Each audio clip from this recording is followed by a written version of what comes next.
میرا نام عبداللہ سمین ہے اور میں 14 سال کا ہوں۔ میں دنیا کا سب سے کم عمر ترین کارپوریٹ ٹرینر ہوں، موٹیویشنل سپیکر ہوں اور ساتھ PNN ہسٹری جو کہ ایک ویب چینل ہے اس کا CEO ہوں اور ڈفرینٹ آرگنائزیشنز کے ساتھ کام کر رہا ہوں۔ ایون امریکہ کی ایک آرگنائزیشن ہے اس کے ساتھ بھی ورک کر رہا ہوں الحمدللہ۔ پھر آتے ہیں خدمت کی طرف، جو کہ ہمارا پہلا عمل ہونا چاہیے کہ ہم لوگوں کی خدمت کریں۔ تو میں جو بھی کام کرتا ہوں میری نیت یہ ہوتی ہے، میری کوشش یہ ہوتی ہے کہ میں لوگوں کی خدمت کر سکوں۔ اب خدمت کی اگر بات کی جائے تو اس میں کوئی لیول نہیں ہے کہ وہ بہت بڑے لیول پر ہو رہا ہے یا وہ بہت چھوٹے لیول پر ہو رہا ہے۔ خدمت کسی بھی لیول پہ کی جا سکتی ہے، وہ کسی بچے کی بھی کی جا سکتی ہے، وہ کسی بڑے کی بھی کی جا سکتی ہے۔ تو آپ کسی بھی لیول پہ کر سکتے ہو۔ آپ لوگ جو ہمارے باہر سے لوگ آئے ہیں وہ بھی ہمارے اندر جو بھائی ہیں ان کی مدد کر سکتے ہیں۔ ایون ایک کے بعد ایک آپ ایک دوسرے کی مدد کر سکتے ہو۔ ایک چھوٹا سا میں آپ کو واقعہ سناتا ہوں، آپ کے لیے تھوڑا آسان ہو جائے گا اس کو سمجھنا خدمت کو۔ ڈاکٹر وین ڈائر ایک بہت ہی مشہور شخصیت، بڑا انہوں نے نام کمایا، ان کا میں لائف کا ایک واقعہ سن رہا تھا تو بتاتے ہیں کہ میرے گھٹنے میں بہت درد رہا کرتی تھی، میرے گھٹنے میں بہت درد رہا کرتی تھی دونوں گھٹنوں میں۔ جب میں نے چیک کرایا ڈاکٹر کے پاس تو ڈاکٹر نے کہا کہ آپ کا جو گھٹنا ہے اس کا آپریشن ہمیں کرنا پڑے گا، نہیں تو جو درد آپ کی وہ کبھی بھی ختم نہیں ہو سکتی۔ وہ ایسی درد ہے، ایسی جگہ پر درد ہے کہ وہ ختم نہیں ہوگی جب تک آپریشن نہ ہو۔ اب ڈاکٹر وین ڈائر کہتے ہیں کہ میں نے آپریشن تو نہیں کرایا اس ٹائم، لیکن کیونکہ میں ایک ٹرپ کے ساتھ جا رہا تھا تو میں اس ٹرپ کے ساتھ چلا گیا اور ٹریننگ کا ٹرپ تھا۔ ایک موقع پر آئے، کہتے ہیں ہم ایک ایسی جگہ یادگار اس جگہ تھی ان کی جہاں پر وہ اپنی پوجا کرتے تھے یا وہ اپنے اللہ سے اپنا رابطہ بناتے تھے۔ تو کہتے ہیں ہم وہاں پر جب پہنچے تو سب اوپر کی طرف جانا شروع ہو گئے، جو میرے ساتھ اور ساتھی آ رہے تھے، اور کیونکہ ان کے گھٹنوں میں درد ہوتی تھی تو وہ تھوڑا سا چلے اور رک گئے، آگے نہیں جا پائے۔ کہتے ہیں میں نے دیکھا کہ میرے ساتھ ایک معذور بندہ کھڑا ہے جس کے پاؤں اس طریقے سے ورک نہیں کرتے۔ کہتے ہیں میں نے اس کو بڑی دیر دیکھا اور وہ کنٹینیوسلی اوپر کی طرف دیکھ رہا تھا، اس یادگار جگہ کو دیکھ رہا تھا اور وہ یہ ڈریم کر رہا تھا، وہ ترس رہا تھا اس چیز کو کہ وہ اوپر جا سکے اور وہاں جا کر انجوائے کر سکے، باقی لوگوں کے ساتھ گھل مل سکے، لیکن کیونکہ مسئلہ تھا تو وہ جا نہیں پا رہا تھا۔ کہتے ہیں تھوڑی دیر مجھے سمجھ نہیں آئی کہ ایسا کیا ہوا، میں تھوڑی دیر بعد ہی اس کے پاس گیا اور میں نے اس کو کہا کہ میں تمہیں اپنے کندھوں پہ بٹھا کر اوپر لے جاتا ہوں، تو میرے ساتھ چلو۔ اپنے گھٹنوں میں بھی اس کی درد ہو رہی تھی، ڈاکٹر وین ڈائر کے اپنے گھٹنوں میں بھی درد تھی، لیکن پھر بھی اس کو بٹھایا اور ساتھ لے کر چل پڑے۔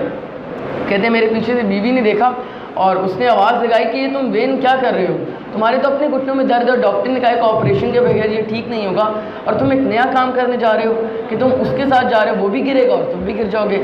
کہتے ہیں بہرحال میں نے کسی کی کوئی بات نہیں سنی، نہ مجھے کچھ سمجھ آئی کہ میں کیا کرنے جا رہا ہوں۔ میں اٹھا اور میں اٹھ کے ان کو لے کر چل پڑا اوپر کی طرف۔ کہتے ہیں کوئی غیبی طاقت یا کوئی غیبی ہاتھ یا کوئی ایسا سپورٹ جس کو میں دیکھ نہیں سکتا تھا وہ میری مدد کر رہا تھا اور مجھے اوپر کی طرف لے کر جاتا تھا، اور میں اوپر کی طرف آگے بڑھنا شروع ہو گیا ان کو اپنے کندھے پر بٹھا کے، جبکہ میرے اپنے گھٹنوں میں بھی درد تھی۔ کہتے ہیں بہرحال اس غیبی طاقت کی وجہ سے میں اوپر کی طرف ان کو لے کے پہنچ گیا، اور وہاں پہنچنے کے بعد جب اس دن کے بعد کہتے ہیں میری زندگی میں کبھی میرے گھٹنوں میں درد نہیں ہوئی۔ کیوں نہیں ہوئی؟ کیونکہ وہ لوگوں کی خدمت اور لوگوں کی مدد کا جذبہ ہمیں آ گیا۔ انہوں نے اپنی کمزوریوں کو دیکھے بغیر یا اپنی تکلیفوں کو دیکھے بغیر لوگوں کی تکلیفوں اور لوگوں کی کمزوریوں کو جب پورا کرنا شروع کر دیا تو ان کو مکمل کر دیا۔ دیکھیں زندگی انسان کی جو ہے، میری زندگی، آپ کی زندگی، ہم سب کی زندگی جو ہے نا وہ اتنی سی ہے کہ ہم نے ایک دوسرے کو فل کرتے جانا ہے۔ میرے میں بہت سی کمزوریاں ہیں، میرے میں بہت سے مسئلے ہیں اور بہت سی خالی جگہیں ہیں۔ ہو سکتا ہے کہ جو میری کمزوری ہے وہ آپ کی طاقت ہو، کسی بھی بھائی کی۔ مجھے پینٹنگ نہیں آتی، ہو سکتا ہے کوئی بہت اچھی پینٹنگ کرتا ہو یہاں سے۔ مجھے سنگنگ نہیں آتی، گانا نہیں گانا آتا، ہو سکتا ہے مجھے نعت نہیں پڑھنی آتی، انہوں نے اتنی پیاری نعت پڑھی۔ تو ہر بندے کی جو کمزوریاں ہوتی ہیں اس کو ایک دوسرے جب ہم فل کر کے چلتے ہیں نا تو پھر اللہ تعالیٰ ہماری زندگی کو بڑا بہترین بنا دیتا ہے۔ تو پہلی تو میری یہی آپ سے گزارش ہوگی، یہ آپ کو میں کہوں گا کہ ایک دوسرے کی کمزوریوں کو فل کرنا شروع کر دیں، ایک دوسرے کی طاقت بنیں۔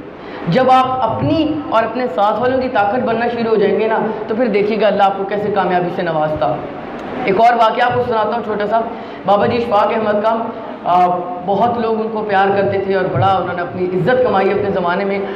وہ ایک بابا جی نور پور کا بڑا ذکر کرتے تھے کہ نور پور والے بابا جی، کہتے ہیں میں ان کے پاس جب پہلی بار گیا تو میں باہر سے پڑھا ہوا لکھا، میں پڑھ کر لکھ کر باہر سے آیا اور پینٹ شرٹ پہنی ہوئی، جینس پہنی ہوئی، اور میں بابا جی کے پاس گیا اور جا کر بابا جی کے پاس ہم بیٹھ گئے. کہتے ہیں میں ان کو بڑی دیر نوٹس کرتا رہا, نہ کوئی بہت ان کا سیٹ اپ تھا, نہ ایسا کچھ تھا, اور لوگ آ رہے تھے, بیٹھ رہے تھے, کھرا رہے تھے. کہتے ہیں تھوڑی دیر بعد میں ان سے امپریس نہیں ہوا, نہ مجھے وہ اتنا زیادہ پسند آئے. کہتے ہیں میں اٹھ کے وہاں سے جانے لگا تو بابا جی نے کہا کہ اب آپ اتنی دور سے آئے ہو تو ایک کام کرو کہ آپ اتنی دور سے آئے ہو تو کھانا کھاتے ہوئے جاؤ دوپہر کا. کہتے ہیں پہلے تو مجھے بڑا وہ ہوا کہ یار ادھر نہ تو اتنے خوبصورت برتن ہیں, نہ یہ سب چیزیں ہیں. کہتے ہیں بہرحال اتنی دیر میں ہی وہاں سے دال اور ساری روٹیاں وغیرہ آ گئیں, کھانا آ گیا. کہتے ہیں اب کیونکہ وہاں پر میں رک ہی گیا تھا تو میں نے کہا کھا لیتا ہوں. تو برتن پرانے سے ان میں انہوں نے ہمیں کھانا ڈال کے دیا اور ہم نے کھانا شروع کر دیا.